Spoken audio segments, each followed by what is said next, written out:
So last class we have discussed the probability introduced through sets and relative frequency. So last class we have discussed that. So if you want to introduce probability through sets and relative frequency, it is very important to define experiment. Okay. So these experiments are defined in the probabilistic manner only, because probabilistic manner means what? You cannot predict the outcome of the experiment. Then only it is called probabilistic manner of conducting experiment. Okay. So when we are conducting experiment in a lab, for example, okay, you have connected all the elements properly, you know what will be the outcome. Okay, you can predict the outcome. Okay, for example, if you are conducting amplifier experiment, if you give sine wave with a less amplitude as input, the same sine wave with an amplified means more amplitude, you will be getting it as output. Okay, so we know what will be the output of the experiment. Okay, so here the whatever experiments we are conducting, to define the probability, we will be conducting the experiment such that the output of the experiment cannot be predicted. Okay, so that experiments are called random experiments. Okay, and for example, usually we will be having some experiments. For that we will be having more number of outcomes. We know what are the different types of outcomes we will be getting. One of that will be the output of such experiment. Okay, so that is called random experiment.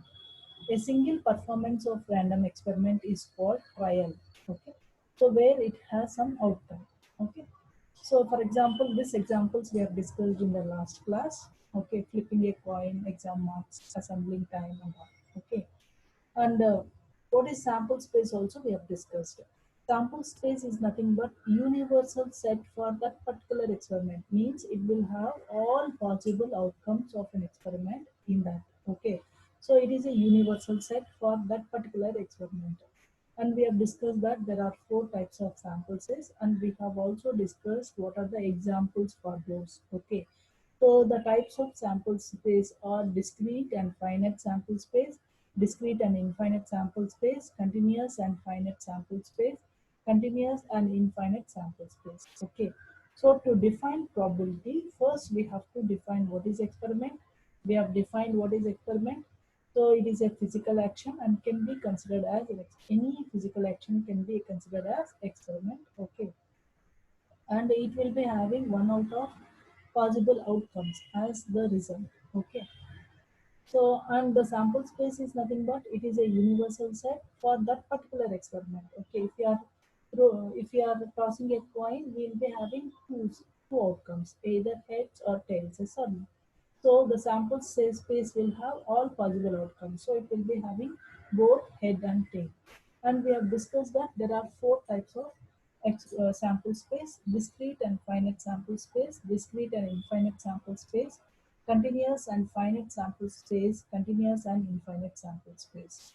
Okay, so the examples of all this we have discussed in the previous class. Okay, so now we'll discuss some of the examples for sample space. Okay, so for example, you take the software errors. So number of separate errors in a particular piece of software can be viewed as having a sample space. What is a sample space?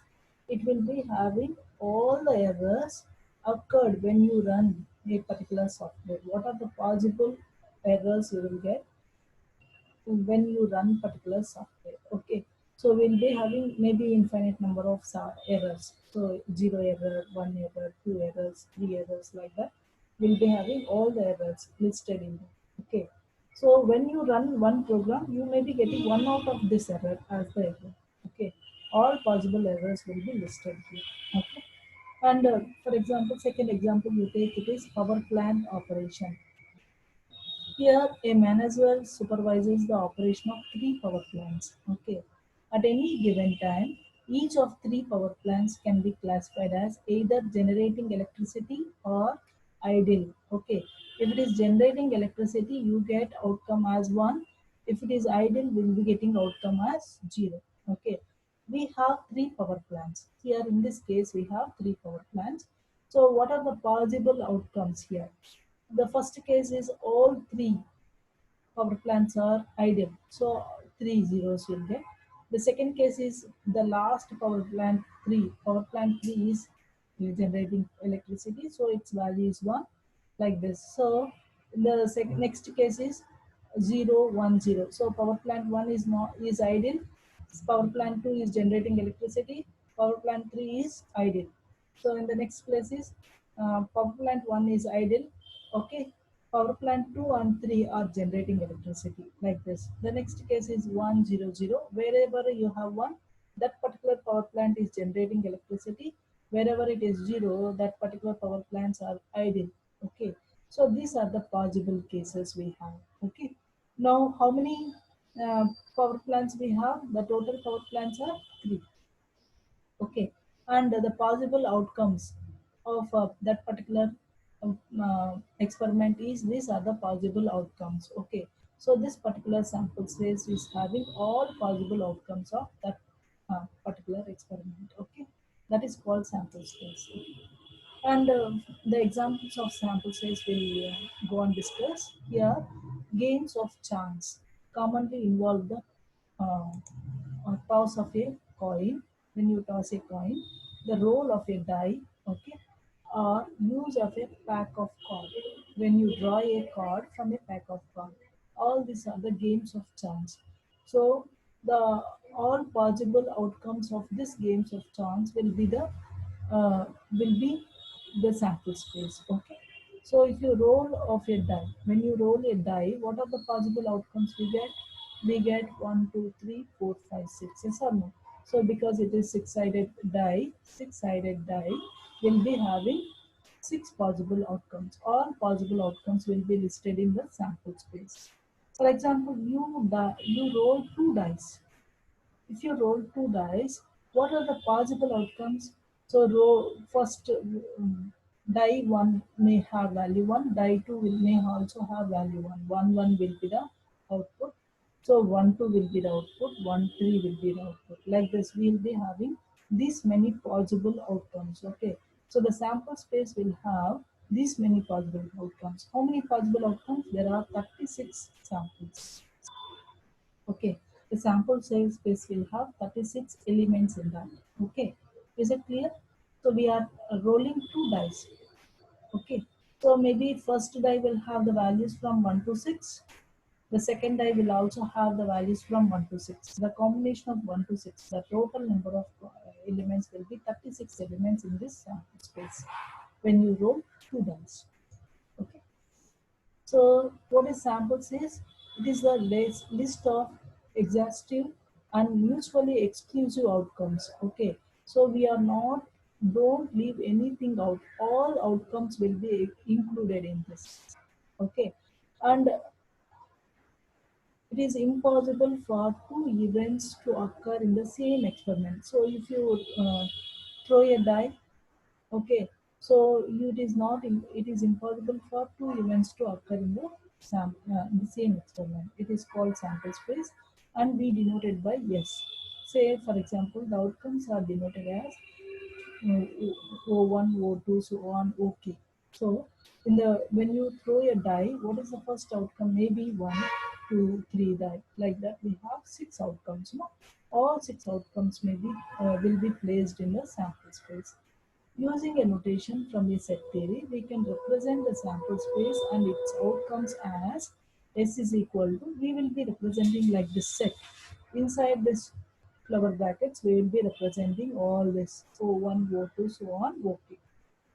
Okay, this is called sample space. So it is a list of all the outcomes.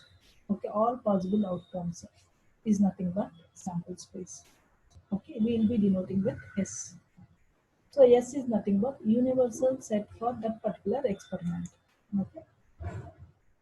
And you see here.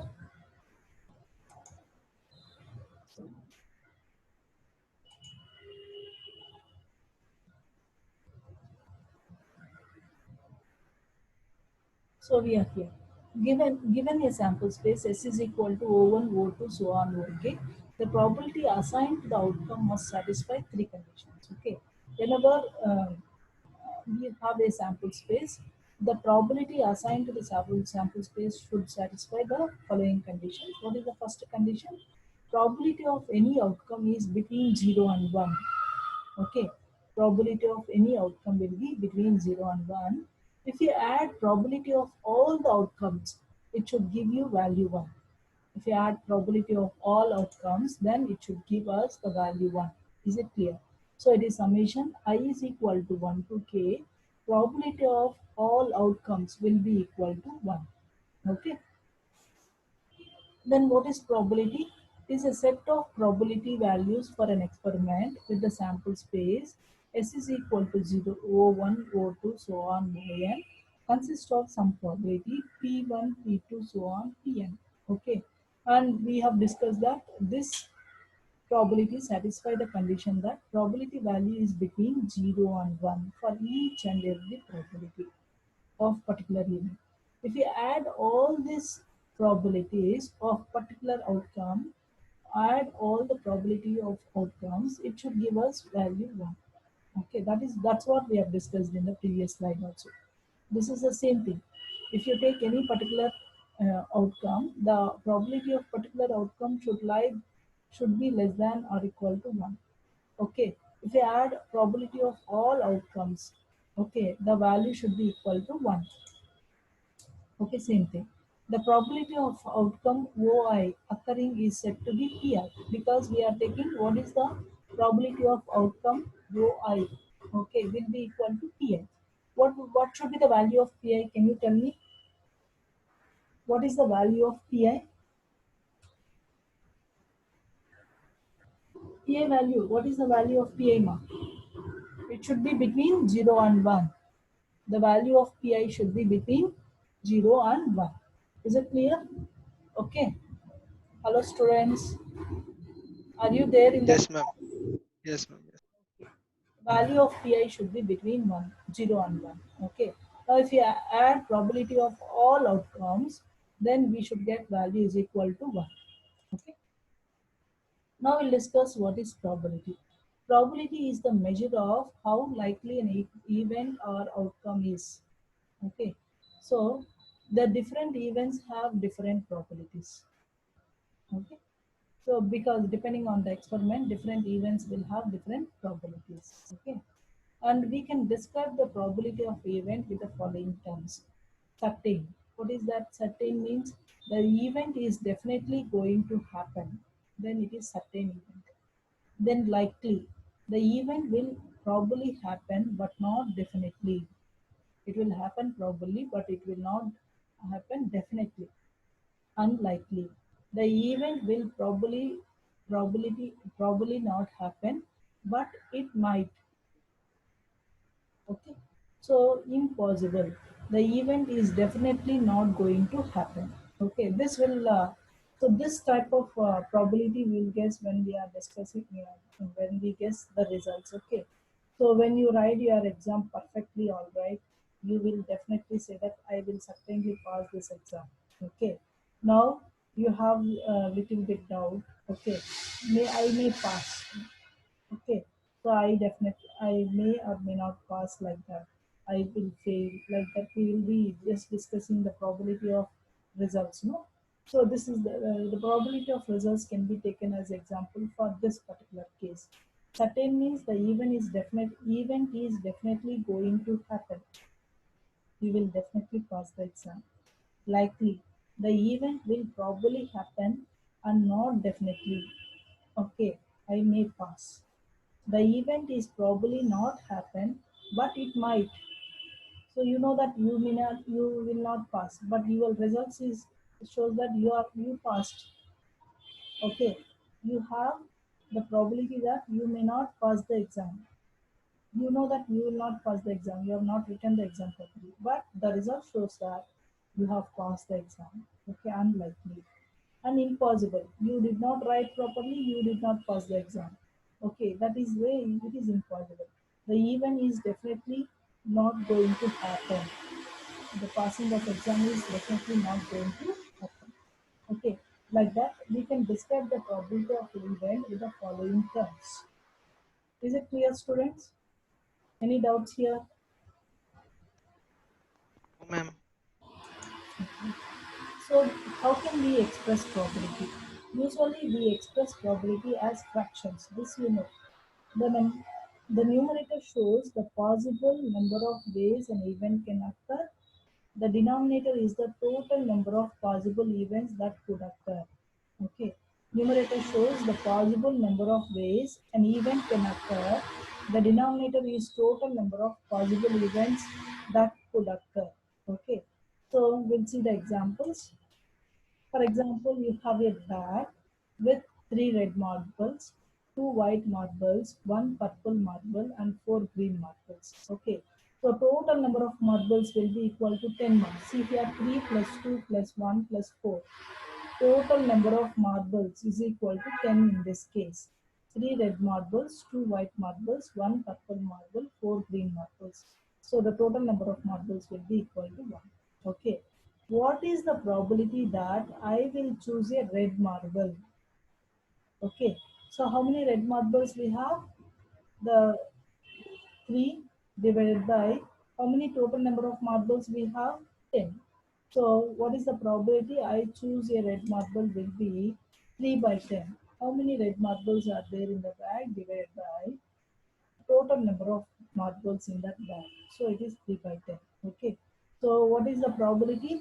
The numerator shows the possible number of ways an event can occur and total number of possible events that could occur. Okay. So numerator is possible number of ways an event can occur divided by total number of possible events that could occur. Okay. So in this case, there are 3 red marbles divided by total number of marbles will be 10. So the result will be 3 by 10. Is it clear? Any doubts here?